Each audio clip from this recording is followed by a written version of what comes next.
యోబు గ్రంథము 32వ అధ్యాయము. యోబు తన దృష్టియందు తాను నీతిమంతుడై ఉన్నాడని ఆ ముగ్గురు మనుషులు తెలుసుకొని అతనికి ప్రత్యుత్తరము చెప్పుట చాలించిరి.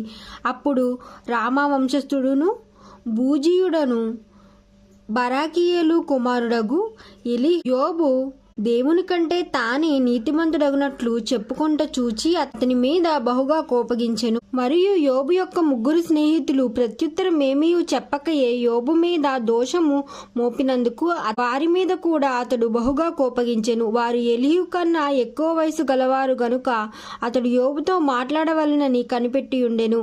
అయితే ఎలీహు ఆ ముగ్గురు మనుషులు ప్రత్యుత్తరమేమీ ఇయ్యకపోవుట చూచినప్పుడు అతని కోపము రేగెను. కావున బూజీయుడైన బరాకేలు కుమారుడగు ఎలీహు ఇలాగు మాట్లాడసాగెను. నేను పిన్న వయసు గలవాడను, మీరు బహువృద్ధులు.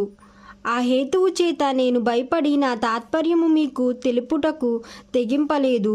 వృద్ధాప్యము మాట్లాడదగును, అధిక సంవత్సరము గల ఏండ్లు జ్ఞానము బోధింపదగునని నేను అనుకొంటిని. అయినను నరులలో ఆత్మ ఒకటి ఉన్నది, సర్వశక్తుడగు దేవుని ఊపిరి వానికి వివేచన కలుగజేయును.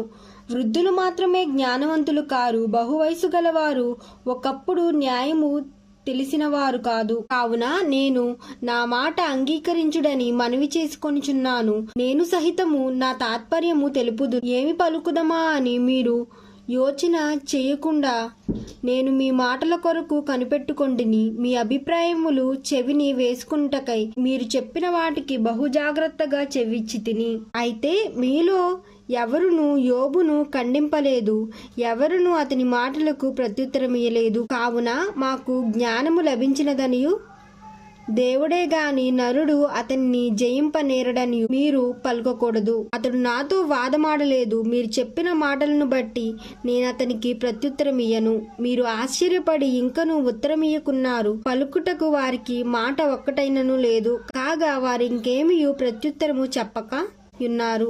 వారు మాట్లాడకపోవుట చూచి నేను ఊరకుందునా?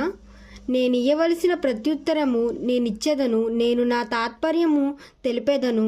నా మనస్సు నిండా మాటలున్నవి, నా అంతరంగములోనున్న ఆత్మ నన్ను బలవంతము చేయుచున్నది. నా మనస్సు తెరువబడని ద్రాక్షరసపు తిత్తివలెనున్నది, కొత్త తిత్తివలె అది పగులుటకు సిద్ధముగానున్నది. నేను మాట్లాడి ఆయాసము తీర్చెదను. మీరు దయచేసి వినుడి. నేను ఎవరి ఎడల పక్షపాతినై ఉండను. నేను ఎవరికి నీ ముఖస్థుతికై బిరుదులు పెట్టను. ముఖస్థుతి చేయుట నా చేత కాదు. అట్లు చేసిన ఎడల నన్ను సృజించిన వాడు నన్ను శీఘ్రముగా నిర్మూలము చేయును. ఆమేన్.